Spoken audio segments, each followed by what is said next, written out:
Ohm's law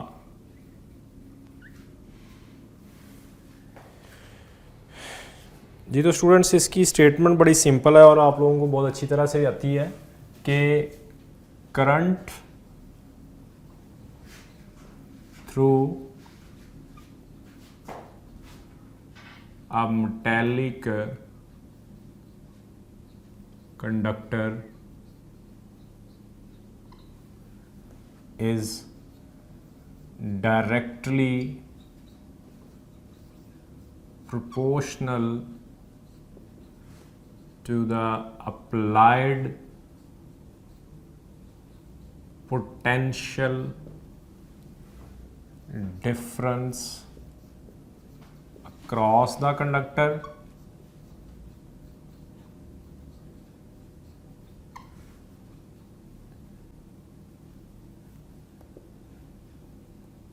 provided the temperature of conductor remain constant. Stars Academy Iqbal Town providing you the best-selling book series for NMDCAT 2022, which includes the quick notes, generalized tables, and shortcut notes. Along with that, you will be provided 20,000 topic-wise MCQs with practice exercise, solution, and question bank. So go grab your copy today. ये जी statement है हमारे पास। इस statement को students अगर हम mathematically देखते हैं तो क्या बनती है, देखें आई जो है वो डायरेक्टली प्रोपोर्शनल है किसके, अप्लाइड पोटेंशियल डिफरेंस के। अब आपको पता है प्रोपोर्शनैलिटी ख़त्म करें तो हमें क्या लगाना पड़ता है, कांस्टेंट लगाना पड़ता है। और यहाँ जो कांस्टेंट आएगा स्टूडेंट्स वो 1/r होता है। एक्चुअली ये 1/r होता है, r नहीं होता, ठीक है स्टूडेंट्स। यहाँ पे अगर हम इसको फर्दर सिंप्लीफाई फॉर्म में लिखते हैं तो v = आता है आपके पास IR। यहाँ R क्या है जी, R आपकी रेजिस्टेंस है किसकी, कंडक्टर की, रेजिस्टेंस ऑफ कंडक्टर जी। स्टूडेंट्स इसको अगर डिफाइन करें हम रेजिस्टेंस को तो ये क्या है, ये बेसिकली R जो है जी ये अपोजिशन है। R क्या है जी, ऑपोजिशन है to the flow of current offered by the atoms of conductor. Conductor के जो एटम्स जो है वो फ्लो के अगेंस्ट जो ऑफर करते हैं ये वो है।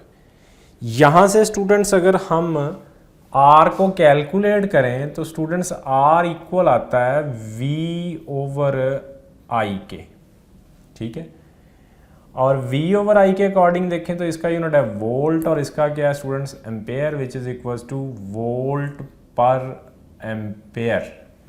ये यूनिट बनता है किसका, रेजिस्टेंस का। स्टूडेंट्स रेजिस्टेंस का ये जो यूनिट है volt per ampere, it is also known as ohm. क्या कहते हैं इसको, ओहम कहते हैं। वोल्ट पर एम्पेयर जो है जी स्टूडेंट्स ये क्या है जी आपके पास ओहम है। और 1 ओहम को हम स्टूडेंट्स कैसे डिफाइन करते हैं, अगर किसी कंडक्टर के क्रॉस 1 वोल्ट आप पोटेंशियल डिफरेंस अप्लाई करें और उसमें से कितना करंट पास करें 1 एम्पेयर, तो उस कंडक्टर की रेजिस्टेंस कितनी होती है, 1 ओहम होती है, ठीक है। अच्छा स्टूडेंट्स जो रेजिस्टेंस है ये जो रेजिस्टेंस है R है, R डिपेंड करती है, इसको आगे डिटेल में हम पढ़ेंगे, on geometry of conductor, geometry of conductor means उसकी length, area of cross section. और स्टूडेंट्स ये डिपेंड करती है किसके ऊपर, स्टूडेंट्स ये डिपेंड करेगी किसके ऊपर, नेचर ऑफ कंडक्टर के ऊपर, नेचर ऑफ कंडक्टर। और स्टूडेंट्स ये डिपेंड करेगी किसके ऊपर, नेचर के बाद ये डिपेंड करेगी किसके ऊपर, टेम्परेचर ऑफ कंडक्टर। ये इफ़ेक्ट्स हम आगे देखेंगे फर्दर, टेम्परेचर ऑफ कंडक्टर के ऊपर ये डिपेंड करेगी। ठीक है जी, ओहम इसका यूनिट है।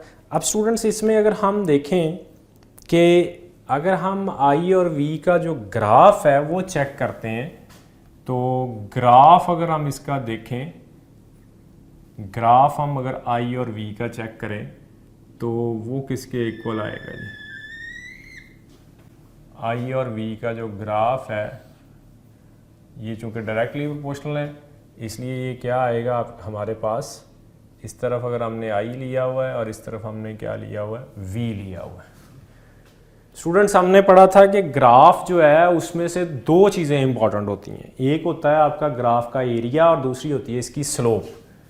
तो ये बेसिकली आपके पास ग्राफ है जी, तो इस ग्राफ का जो एरिया है स्टूडेंट्स वो इम्पॉर्टेंट है, और क्या इम्पॉर्टेंट है, स्लोप। तो slope of I V graph जो है जी वो क्या है आपके पास जी स्टूडेंट्स, स्लोप देखें तो हमने क्या कहा था, स्लोप होती है आपके पास y ओवर x। तो इसकी जो स्लोप है वो क्या आएगी, y पे क्या है, i है, तो ये डेल्टा i आ जाएगा, और इधर क्या आ जाएगा, डेल्टा v आ जाएगा। ज़रा देखें v ओवर i किसके इक्वल है, r के, तो i ओवर v किसके इक्वल आ जाएगा, 1 ओवर r के। सो स्लोप जो है इसकी वो किसके इक्वल आएगी, 1 ओवर r के।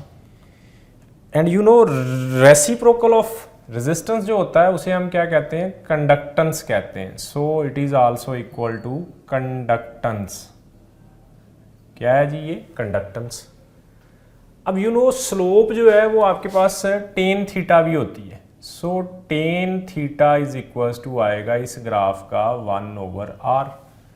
थीटा कहाँ, कौन सा एंगल होता है, ये वाला, this is the tan theta. ठीक है, या आपके पास क्या आएगा, y2 ओवर y1, क्या आएगा, y2 minus y1 over x2 minus x1 is equals to 1 over r। तो रेसिप्रोकल अगर हम स्लोप का ले लेते हैं स्टूडेंट्स, क्या करते हैं हम, इसका रेसिप्रोकल ले लें अगर हम, तो वो क्या आएगा, रेसिप्रोकल अगर हम लेते हैं इस स्लोप का, reciprocal of slope is equals to resistance, क्या आ जाएगा, रेजिस्टेंस निकल आएगा। ठीक है, तो देखें जैसे मैं क्वेश्चन करता हूं, find the resistance of conductor from graph, from I V graph. I V graph से आप, ये आई वी ग्राफ है जी, इससे आप क्या करें, इससे आप रेजिस्टेंस निकालें किसकी, कंडक्टर की। तो कंडक्टर की रेजिस्टेंस किसके इक्वल आएगी जी, देखें सॉल्यूशन देखें, इसका स्लोप आएगी, तो हम इसका टेन थीटा निकालें तो वो 1 ओवर r आ जाएगा। अब क्या लिखेंगे इसको, tan 60 degree is equal to 1 over r।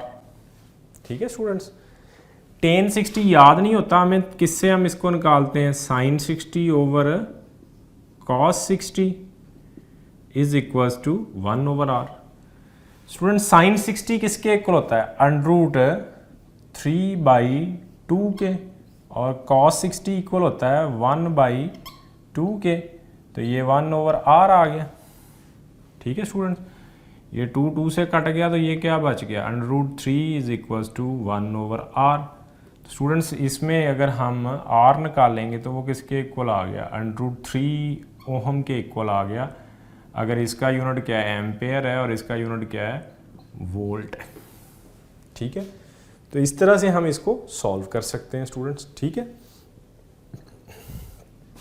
अच्छा जी, अब आगे हम जो है वो इसके बाद डिस्कस करेंगे ओहमिक सब्सटेंसेस, या ओहमिक सब्सटेंसेस क्या होती हैं, ओहमिक substances,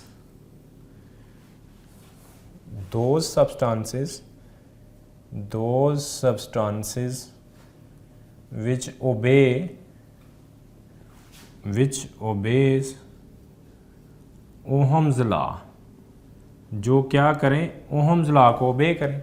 अब ओहम्स लॉ को जो ओबे करती हैं उनके लिए आई डायरेक्टली प्रोपोर्शनल होता है वी के, ठीक है। तो उनका ग्राफ आई वी कैसा आता है जी, उनका आई वी ग्राफ जो है जी स्टूडेंट्स वो स्ट्रेट लाइन आएगा जी। ये आई है और ये क्या है स्टूडेंट्स, इस तरफ क्या है जी, इस तरफ उनके क्या है जी वी है स्टूडेंट्स, स्ट्रेट लाइन ग्राफ आएगा। मेटल्स Zn है, कॉपर है, Au है, जो मेटल्स हैं वो आपके पास क्या होती हैं, इसकी बेस्ट एग्जांपल है, ठीक है। नॉन ओहमिक डिवाइसेस में क्या आएगा जी, शाबाश, non ohmic devices, non ohmic devices में जो ओबे नहीं करती किसको, ओहम्स लॉ को, which do not obey Ohm law, which do not obey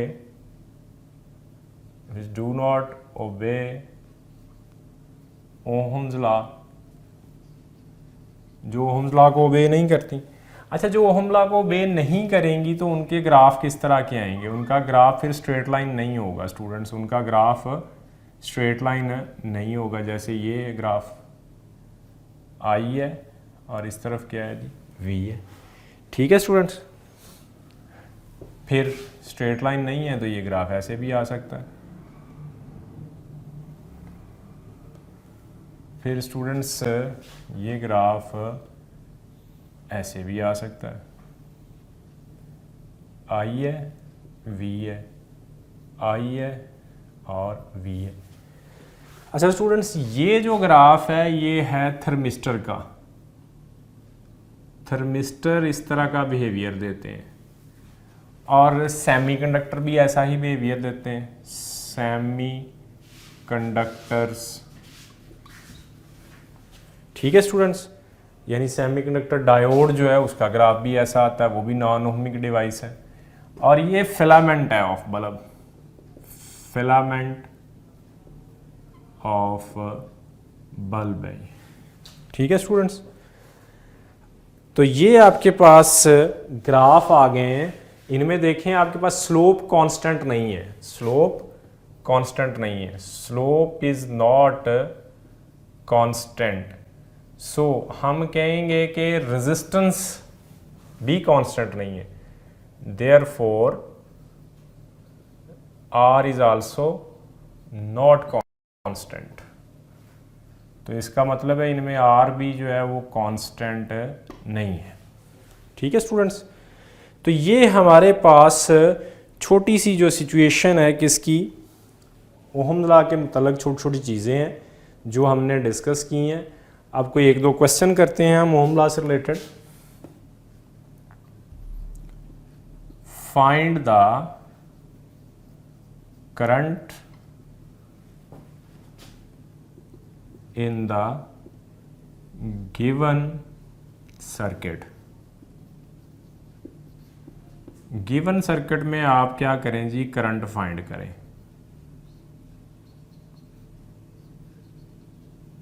students ये हमने इस सर्किट का करंट फाइंड करना है। ये 6 वोल्ट की बैटरी है जो लगी हुई है यहाँ पे, 6 वोल्ट बैटरी है, 3 ओहम ये रेजिस्टेंस है, 6 ओहम ये है, 6 ओहम ये है। तो भाई according to Ohm law I किसके इक्वल आएगा, V over R। Student R यहाँ देखें तो ये और ये दोनों क्या है, पैरेलल है। You know equal resistances in parallel हो तो दोनों का सम क्या होता है, हाफ। तो इन दोनों की जगह पे इनकी जो इफेक्टिव रेजिस्टेंस है हम वो लगाएंगे और वो कितनी बनेगी, इन दोनों को रिमूव करके यहाँ लगाएंगे तो वो कितनी बनेगी, वो आएगी 3 ओम। 3 ये है, 3 ये, तो स्टूडेंट सीरीज में कितनी हो गई, 6। तो आपके पास क्या आंसर आएगा, 6 over 6 is equal to 1 ampere. ये इस सर्किट का क्या होगा, आंसर आ जाएगा। ठीक है students.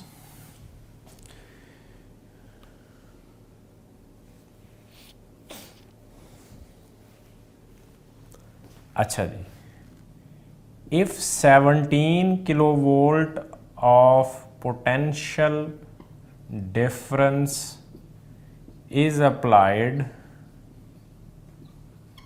across a conductor and ये इतने वोल्ट आपने अप्लाई किए हैं और कितना करंट फ्लो कर रहा है and 150 microampere current flow, find resistance of conductor. Resistance of conductor आप क्या करें जी, फाइंड करें। तो स्टूडेंट्स रेजिस्टेंस हम फाइंड कर सकते हैं बड़ी आसानी से। कैसे जी, देखें रेजिस्टेंस के लिए students R is equals to V over I. V है जी 17 किलो था तो 10 रेज़ टू पावर 6, 150 है तो 10 रेज़ टू पावर -6। तो स्टूडेंट ये ऊपर गया तो कितना बन गया 10 रेज़ टू पावर 12। तो 150 17 है ऊपर क्या तो ये कितना सॉरी किलो है तो ये 10 रेज़ टू पावर 3 था। ये कितना बन गया जी 10 रेज़ टू पावर 9। तो 17 ओवर 150।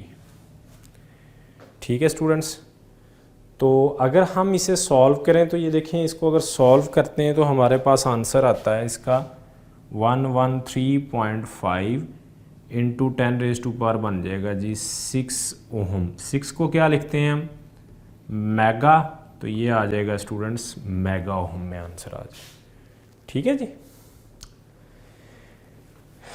नेक्स्ट स्टूडेंट्स हम देखते हैं कि जो रेजिस्टेंस के रेजिस्टिविटी और रेजिस्टेंस की डिपेंडेंस ऑन टेम्परेचर। तो पहले हम रेजिस्टेंस एंड रेजिस्टिविटी को देखते हैं।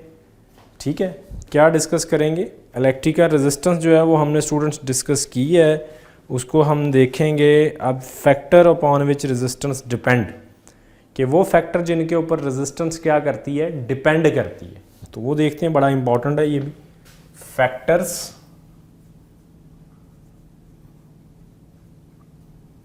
Upon which resistance R depend. अच्छा, किसी भी कंडक्टर की जो रेजिस्टेंस है स्टूडेंट्स वो डायरेक्टली प्रोपोर्शनल है उस कंडक्टर की लेंथ के, इनवर्सली प्रोपोर्शनल है उसके एरिया ऑफ क्रॉस सेक्शन के। This is the area of cross section. ये अगर एक कंडक्टर है तो ये इसकी क्या है लेंथ है स्टूडेंट्स, और ये इसका क्या है जी ये एरिया ऑफ क्रॉस सेक्शन है। This is the area of cross section. ये एरिया ऑफ क्रॉस सेक्शन आएगा और ये क्या आएगी लेंथ आएगी। स्टूडेंट्स इन्हें कंबाइनली अगर देखें हम तो ये बनता है L over A। Again proportionality ख़त्म करें तो स्टूडेंट्स ये आएगा रो L ओवर A। हम प्रोपोर्शनैलिटी कांस्टेंट के बारे में स्टूडेंट्स पढ़ चुके हैं कि ये कभी भी इक्वेशन के बाकी पैरामीटर्स पे डिपेंड नहीं करता। तो मैं यहाँ बड़ा वाजे करता चलूँ कि rho does not depend on R, L and A of conductor. Conductor की इन चीज़ों पर डिपेंड नहीं करेगी। अगर नहीं करेगी तो स्टूडेंट फिर ये किस पे करेगी rho depend. Rho depend on number 1 nature of conductor, nature of conductor, number 2 temperature of conductor. किस पे डिपेंड करेगी ये टेम्परेचर ऑफ कंडक्टर। तो स्टूडेंट्स यहाँ आप अगर इसके यूनिट्स की बात करते हैं, यहाँ पे रो को कैलकुलेट करें तो रो निकलती है RA over L। Student R का यूनिट जो है जी वो क्या है ओहम, और इसका क्या बचेगा मीटर। ओहम मीटर इसका यूनिट बनता है। क्या बनता है ओहम मीटर। ठीक है, इसकी डेफिनेशन करें तो क्या है देखें, बेसिकली रो इक्वल है R के अगर एरिया कितना हो जाए 1 मीटर स्क्वायर हो जाए और लेंथ कितनी हो जाए 1 मीटर हो जाए। स्टूडेंट्स, ऐसा कंडक्टर जिसका एरिया 1 मीटर स्क्वायर और लेंथ 1 मीटर हो तो वो क्या, उसका वॉल्यूम कितना बनता है, 1 क्यूबिक मीटर। ठीक है, तो ये रेजिस्टेंस है, रेजिस्टिविटी भी रेजिस्टेंस है किस कंडक्टर की, जिसका वॉल्यूम कितना हो, 1 cubic metre. So rho is resistance of 1 metre cube of material. किसी भी मटेरियल के 1 मीटर क्यूब की जो रेजिस्टेंस है उसे हम क्या कहते हैं, रेजिस्टिविटी कहते हैं। और ये हमेशा क्या रहती है, कांस्टेंट, बिकॉज इसके अकॉर्डिंग अगर देखें तो वॉल्यूम कितना बनेगा ये, क्योंकि वॉल्यूम किसके इक्वल है, A इंटू एल के। ठीक है जी, तो रेजिस्टिविटी इज बेसिकली क्या है, रेजिस्टेंस है किसकी, 1 मीटर क्यूब ऑफ मटेरियल की। ओके, रेजिस्टिविटी क्या है, रेजिस्टेंस है 1 मीटर क्यूब ऑफ मटेरियल। अब रेजिस्टिविटी चेंज नहीं होगी जब तक मटेरियल चेंज ना हो या उसका टेम्परेचर चेंज ना हो। क्या चीज़ चेंज होगी, रेजिस्टेंस चेंज होगी। आर जो है वो आपके पास वेरिएबल हो सकती है, बट रो क्या रहेगी, कांस्टेंट रहेगी किसी भी जगह पे। आर को वेरी कर सकते हैं बाय चेंजिंग द लेंथ और area, but resistivity remain same. Okay. To get 25,000 plus MCQs practice tests for FSC and MDCAT preparation, download Stars Academy e-learning app. Link is given in the description below and start your excellent preparation today.